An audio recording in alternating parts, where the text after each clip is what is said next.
Dark Souls 3 came out 8 years ago, and that was the last time I beat the game, so I figured why not come back to it off the bat and see if I can beat the game with only leveling Faith. Definitely won't regret that decision, but with that said, the rules for the run are straightforward. I can only level Faith and no other stats. I cannot use armor. I did this as self-punishment. It will all make sense later on in the video. I cannot use summons for boss fights, and lastly, I must beat the game. With all the rules out of the way, let's get this run started. I start off by naming my character Zeus Jr. since it seems like the most fitting name for a Faith-only run. For the class, I went with the Assassin for the 14 in attunement and the 14 in dex. I know this doesn't make much sense now, but I will explain all of it later on. For the gift, I go with the Young White Branch to help with not getting shot later on. With my character done with, it's time to head back to Lordran? Lothric? Honestly, all this meshing of places confuses me, but we're off. I start off by waking up from a long-ass nap, as you can tell by my eyes being a bit ashy. I then immediately strip all of my clothes off because I won't be needing those disgusting things anymore. And with that done, I nab my Ashen Flask, get a lucky drop for the Cleric's Sacred Chime, light a bonfire for old time's sakes, do some parkour for a Titanite Shard, and take on the first boss of this run, Gundyr. Starting off, I ran into a bit of a rough patch with Gundyr. With doing Bloodborne runs and playing Neo 2 in my free time, I instinctively tried to play too aggressively, and it came back to bite me in the ass.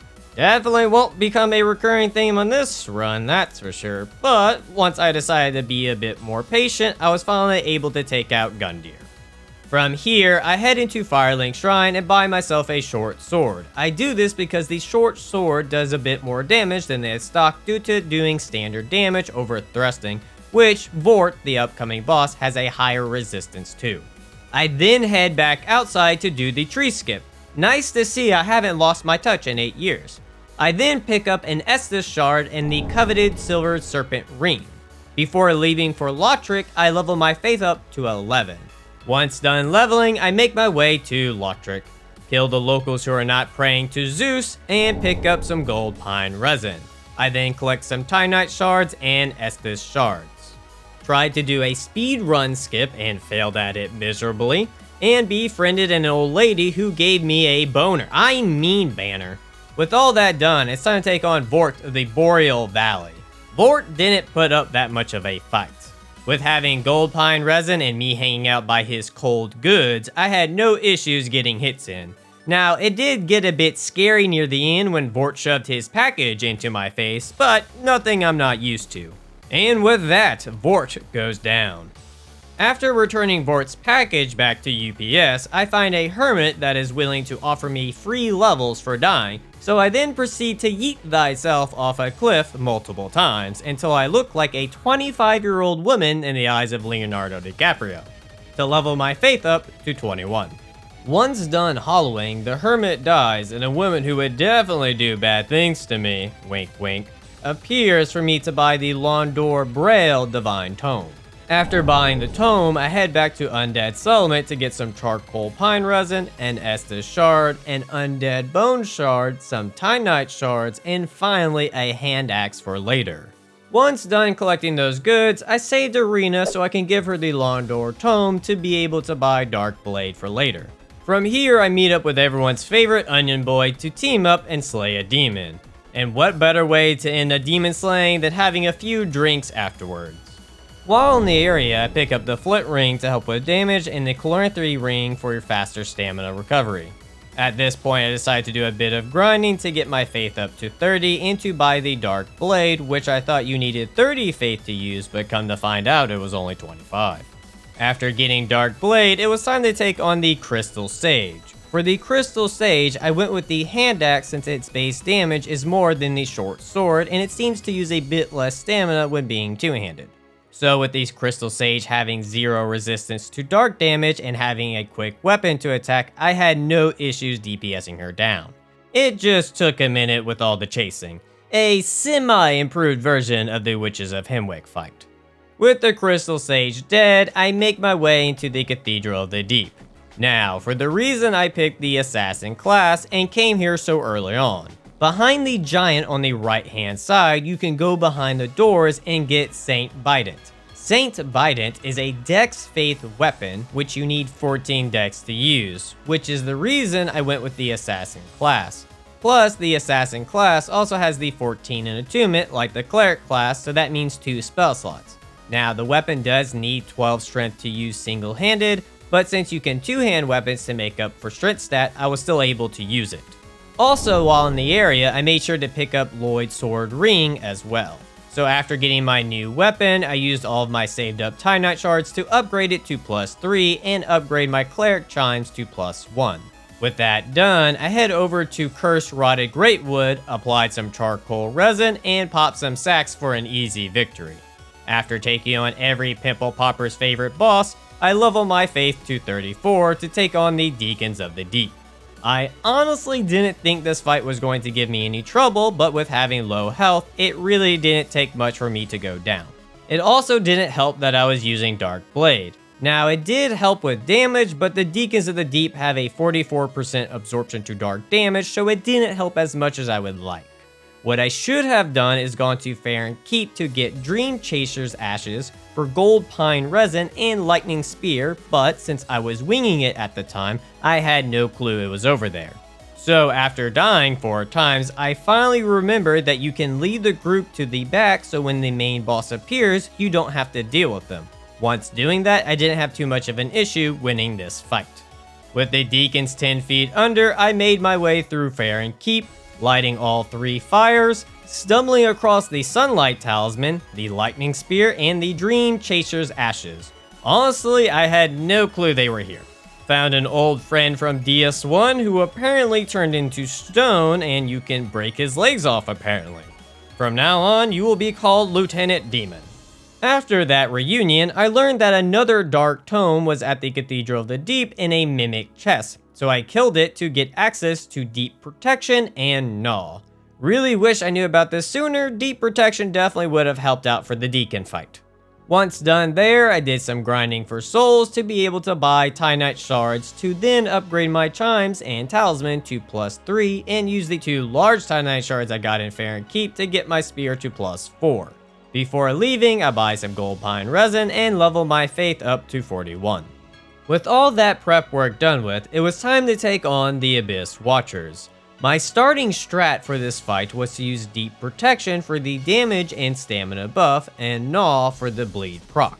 This worked well, especially when the main boss was being distracted, but as soon as I got to the second phase, it all went to shit.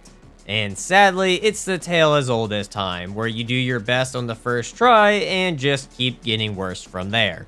Hell, on my second attempt, I got hit hard from both sides like Riley Reid in one of her adult films. So, after dying for the 3rd time, I changed my strategy to using Gold Pine Resin and Lightning Spear for my main source of damage.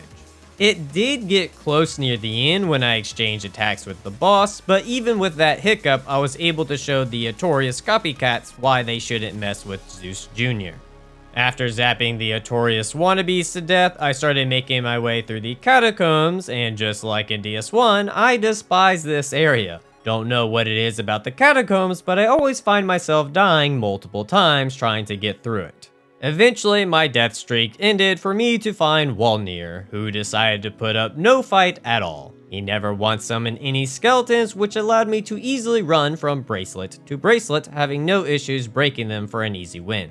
With Walnir defeated and me questioning Miyazaki's decision making, I popped some souls and level my faith up to 47. From there, I headed to Ithral of Boreal Valley to fight a weird looking... well, that was fast. The second round was much better and had no issues killing the weird dog for Pontiff's right eye. After getting Pontiff's right eye, I headed to Smoldering Lake and let the ballista kill the sandworm to get the lightning stake.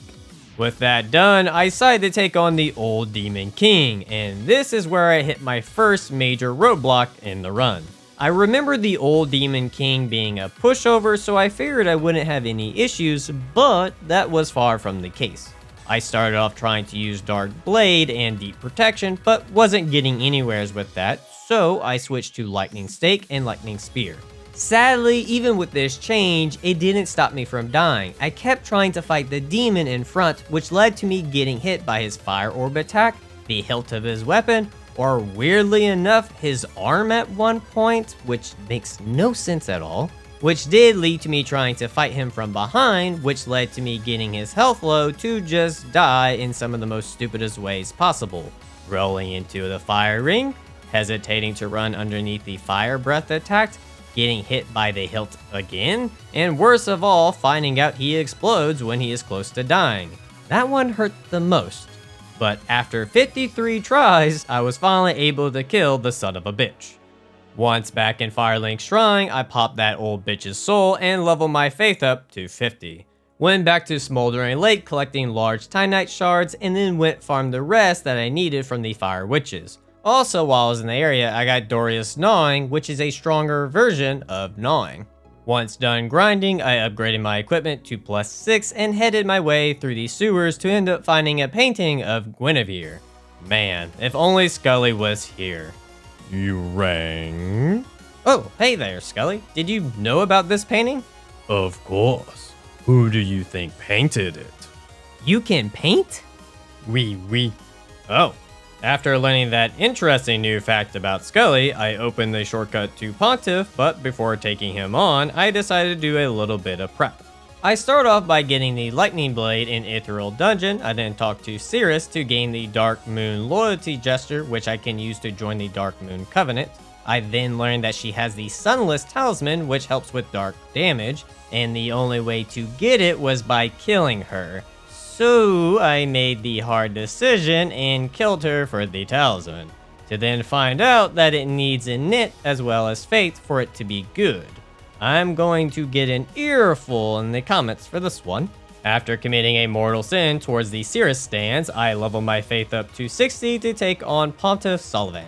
And the Cirrus stands will be happy because Pontiff 100% punished me for my unforgivable sin. Without fighting this boss in 8 years, I had to completely relearn his moveset, which led to a lot of deaths. So I thought if I just used Doris Gnawing at a distance, I shouldn't have too many issues. I once again learned the hard way I was wrong about this. This is where my lack of knowledge of the game started to bite me in the ass. I was struggling a lot due to lack of damage, cast speed, and his damn clone. 2 of these things could have easily been fixed with proper preparation. Come to find out, I missed 3 important rings. The Sage Ring, which can be obtained in Road of Sacrifice, which increases cast speed. Morn's Ring, which is also in the Road of Sacrifice, and it increases miracle damage by 12%. And lastly, the Ring of the Sun's Firstborn, which was right outside Pontiff's room, which gives 20% more damage to miracles. It only took me dying 65 times before I finally looked all this up. Once gaining the rings and leveling my faith to 65 out of spite, I went back in with a fighting chance. What I ended up learning was I could hit Pontiff as long as he was walking towards me. If he was strafing, he would always dodge the attack. Also, that my chimes actually had a higher spell buff than my talisman, and once switching over to that, I was able to do more damage. I also learned Pontiff's Gap Closer can go to hell. But finally, on my 72nd attempt, I got lucky and killed Pontiff. I hope all the Cirrus stands are happy. I indeed paid for my sins. Once done being punished, I headed over to Undead Settlement to get the Sunlight Covenant in preparation for later. After getting the Covenant, I met up once again with the best boy who gives me Emit Force and shares a drink with me. Got to appreciate the small things in life. With my belly full of ale, I headed to Ethereal Dungeon to kill a mimic for the Dark Clutch Ring. Along the way of helping Sigurd, I got the Firekeeper's Soul so I can finally have a chance with Leonardo DiCaprio. After no longer looking like a beef jerky, I decided I needed an easy win for a morale boost, so I went to Yorm the Giant and used Stormbringer. In the next run, I'll fight Yorm without it. With my morale slightly up, I leveled my faith to 74 and made my way to Anor Londo to immediately have a PTSD flashback to when I first went through this area getting ganked by invaders online, which is the sole reason to this day that I strictly play Souls games offline. Trauma aside, I pick up the Easterner's Ashes for easy access to large Titanite shards. Make my way into Anor Londo to have the moment ruined by finding my old friend dead. Miyazaki once again causing me more trauma, but I opened the shortcut to the bonfire to take on Aldrich, Devourer of Gods. I would say overall Aldrich wasn't a hard boss, I just kept getting greedy with my hits, which would lead to me dying. The only attack that gave me trouble most of the time was his arrow barrage in the second phase, where it follows you for a long ass time. My setup for this fight was using Lightning Blade with Flint's rings, Pontiff's right eye, Lloyd's sword ring, and the Ring of the Sun's Firstborn. The only thing I would change here in retrospect would be the Ring of the Sun Firstborn with Chloranthy, since I ended up not using any miracle spells for attacking. The stamina regain would have been more useful, and I ended up using green blossoms during this fight to help with this. Due to me playing overly aggressively, I did end up dying 17 times when I could have ended this fight sooner if I was a bit more patient. But in the end, I was able to pull it off by just charging in and spamming R1 like the monkey that I am. Once done with Aldrich, I find Yorshka, captain of the Dark Moon Knights, and join the Dark Moon Covenant. Now, to get Dark Moon Blade, you need 30 proofs of Concord kept. Now, this is a rare item, so I made sure to order them in advance. Delivery for Zeus Jr. Thanks, Scully. I didn't know you worked for UPS. Got to pay for child support somehow. After receiving my delivery, I offer the 30 items to get the weapon buff and ring. And now, the Yorshka stands will now hate me because I kill her for her chime, which is considered the best chime in the game. Don't worry, I will definitely be punished for this later on. I then get Yorshka's chime to +6 to take on Dancer of the Boreal Valley. For this fight, I decided to use Dark Blade since Dancer has a negative 26% absorption to dark damage, paired with Deep Protection for more damage. The rings I used were Flynn's, Dark Clutch, Lloyd's Sword, and Son of Firstborn, which once again I regret using. I didn't know this at the time, but Son Firstborn and Morn's Ring do not help with buffs. I could have done more damage if I would have used Pontiff's right eye and won this fight a lot sooner, but even with that mess up, it wasn't too bad of a fight. I found if I just stayed on the left side of her, I could dodge most of her attacks while getting hits in, and once she went into her second phase, I just let her finish spinning around for an easy kill. Only took me 3 attempts. Trust me, I did not see that coming. After that surprisingly easy win, I collected some Titanite chunks from Consume King's Garden, upgraded my chime to +7, and leveled my faith up to 78. With that bit of prep done, I find someone struggling to take a shit, and barge right on in to help them out. Come to find out, it was Osiris and his IBS acting up. For this fight, I used Deep Protection and Lightning Blade since he is weak to lightning. I don't know how I did it, but I managed to beat him on my first try. All I did was stay as close to him as possible, and I was able to dodge his attacks. I am still confused on how I dodged his tail attack, but he did get me with his full body spin attack, which I somehow managed to survive. To then get massively lucky that his bite attack missed to get right back into his underbelly. To finish him off with some good old thrust from behind to help with that IBS problem. Once done helping Osiris with his bathroom problems, I collected the Path of the Dragon and head over to Archdragon Peak to kill a wyvern with my bare fists. Oh, fuck me. 10th time's the charm, as they say. After punching a wyvern to death, I picked up the Lightning Clutch ring, did some Titanite chunk grinding, and upgraded my chime and spear to +9 to take on Dragon Slayer armor. Dragon Slayer armor was a super fun fight. I did die 10 times, but that was on me for bad positioning and one time getting stuck. Even with those deaths, I had a fun time learning his pattern. At the start of the fight, you can roll to his left to get behind his scripted shield attack for multiple hits, and after 4 hits, I was easily able to poise break him, which then you can just go behind him to get more hits in. For his charge swing attack, just get to the right side of him to completely avoid it, then go straight for the crotch to dodge the follow-up shield attack, and lastly, you can punish his charge slam attack. For this fight, I used the same ring setup as Dancer, but used Magic Clutch Ring instead of Dark. For spells, I went with Deep Protection for buffs and Dark Moon Blade for magic damage since that's his lowest resistance, and with that, I no-hit Dragon Slayer's armor on my 11th attempt. After that fun fight, I leveled my faith up to 86, went back to Lothric Castle and unlocked the Sun Covenant area. Just like Dark Moon Covenant, I will need 30 Sunlight Medals. Package for Zeus Jr. Perfect timing, Scully. With now having 30 medals, I can get Great Lightning Spear and Sacred Oath, which will be very important for a few bosses. With that done, I open the Grand Archives, run past a witch and her candle peeps to find my arch nemesis from 8 years ago, the Twin Princes. These guys almost made me rage quit all those years ago, and they almost did it again. Funny enough, after this first death, I accidentally found the Titanite slab from the elevator that brings you down, so I used it to upgrade my chime to +10. Now, back to the teleporting dickheads.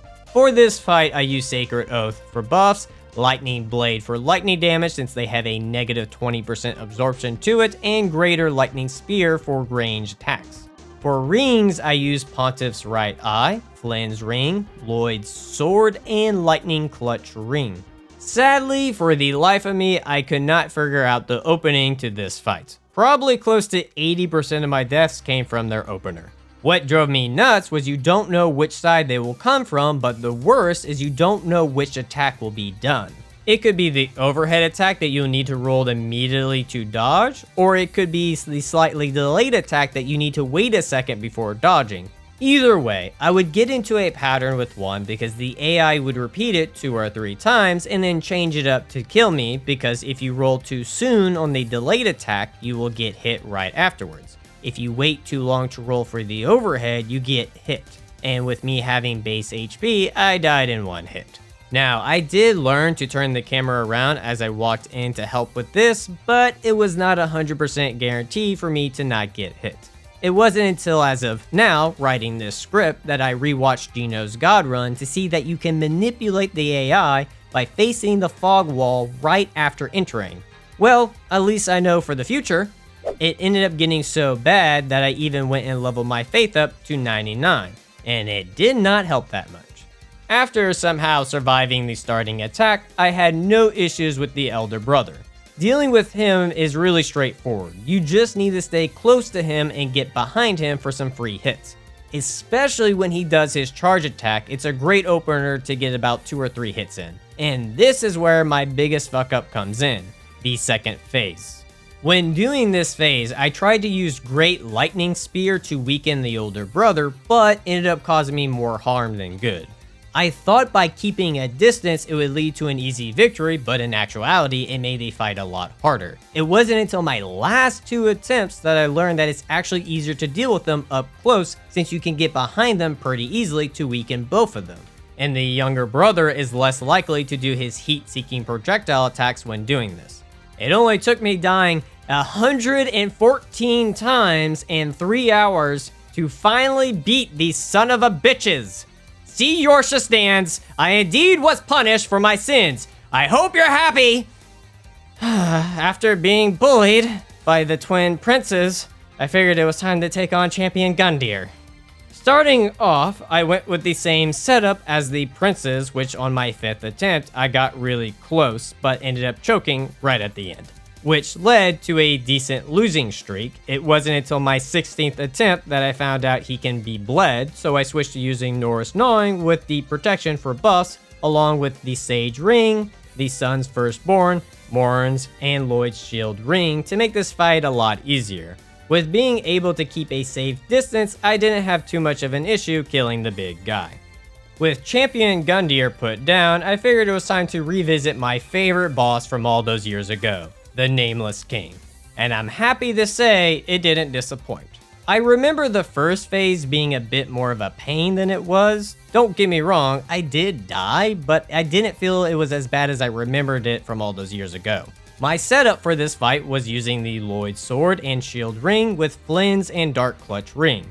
I picked Dark Clutch Ring for the extra dark damage for the second phase with the Nameless King, which is why I used Lightning Blade for the first phase, since King of the Storm has a negative 70.3 absorption to lightning, and Darkblade for Nameless since he has a negative 8% to it. For the King of Storms, all I had to do was stay locked off for the basic ground attacks and wait for his horizontal breath attack to get multiple hits in.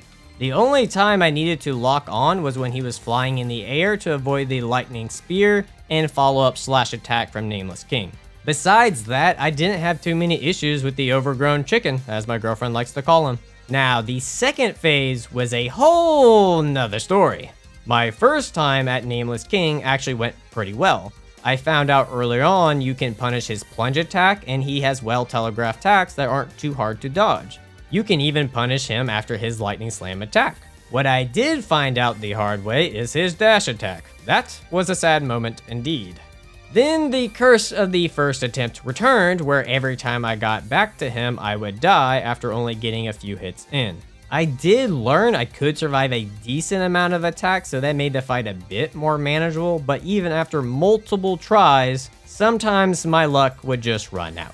So I just stayed patient and kept at it, and on my 35th attempt, Lady Luck was finally on my side because I somehow dodged that lightning bolt strike to get the final hit to end this amazing fight. I might have died a lot, but I will say I did have a fun time with it. Now, this brings me to the unfortunate news that I must tell y'all. The reason behind this run was due to a setback that I had in my Bloodborne run, Can You Beat Bloodborne Using Nothing, where I hit a bit of a wall with Ludwig and wasn't confident I would be able to get a video out in time with my schedule of every 2 weeks. So this is where this run comes in, but what I did not take into account was how hard or much time it would take to do it. So when I got to the DLC, I was just struggling too much and knew I wouldn't be able to give each DLC boss possibly 3-hour attempts each like I did with the twins. Which I had the feeling this was going to be the case, which is why I decided to make this run a bit harder with no armor. I know a good bit of you will be upset, and I'm in the same boat, but I just didn't have the time, unfortunately. From now on, I do plan on doing the DLC, but for this run, I had to skip it. Which sucks since I've never done the DLC before and I was looking forward to it. So after 3 hours of trying Grave Tender with no success, I made my way over to the final boss for this run, the Soul of Cinder. The Soul of Cinder was a tough fight, with his semi-delayed attacks and being able to switch between sword, spear, curved sword, and staff, and made learning his pattern quite difficult. I ended up having to get the Sunlight Straight Sword and upgrading it to +10 to help with damage and speed because the spear just was not cutting it anymore. For this fight, I honestly would just hope he would use the spear form since that was the only one that I found a way to punish. You can just roll into him or get behind him to dodge all of his attacks, which led to easy hits to get poise breaks to finish him off. As you can already tell, I am using the lightning setup from the twins fight since the Soul of Cinder's lowest resistance is to lightning. For the second phase, it took me a good few tries to find what works, but I ended up finding you can easily hit him with the Great Lightning Spear when he does his sword combo. Where I ended up messing up most of the time was not just waiting for his attack so I could punish it for an easy win. I would end up trying to throw the spear after every dodge to end up missing most of the time. But I did have a cool moment where we traded lightning spear throws. 100% shocked that I lived after this, but I'll take it. Even with those hiccups, I managed to stay calm and get the killing blow on my 42nd attempt to finally end this hellish run once and for all. Oh, how I fucked up hard making this my first run. But it was fun revisiting the game that got me into the Souls series nonetheless. With that said, I would like to thank my channel supporters. If you too would like to support the channel or have your name in the video, you can click the Patreon link in the description or click the YouTube join button. I also from time to time stream my runs, so you can catch me streaming on YouTube or over on Twitch at Arcane Gaming. With all that said, I want to thank you all for watching, and until next time, take care.